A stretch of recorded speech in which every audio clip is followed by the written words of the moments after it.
ঘোষণা। সম্মানিত এলাকাবাসী, আসসালামু আলাইকুম। পাখি প্রকৃতির এক অপূর্ব সৃষ্টি। পাখি একমাত্র প্রাণী যা সরাসরি মানুষের উপকার করে থাকে।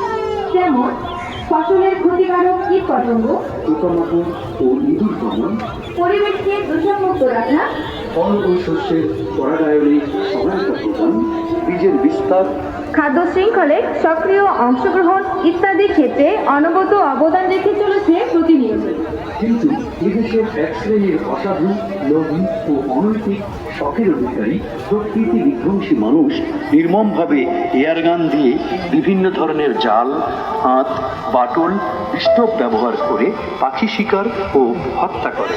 বাংলাদেশ সরকারের বন্যপ্রাণী সংরক্ষণ ও নিরাপত্তা আইন 2012 অনুযায়ী বন্যপ্রাণী অথবা দেশীয় ও পরিযায়ী পাখি শিকার, বাসা নষ্ট, আবাসস্থল ধ্বংস, প্রজননে ব্যাঘাত ঘটানো, লালন পালন, মাংস খাওয়া, ক্রয় বিক্রয়, পরিবহন, হত্যা ইত্যাদি শাস্তিযোগ্য অপরাধ, যার সর্বোচ্চ শাস্তি 2 বছর কারাদণ্ড, 1 লক্ষ টাকা অর্থদণ্ড অথবা উভয় দণ্ডে দণ্ডিত হতে পারেন।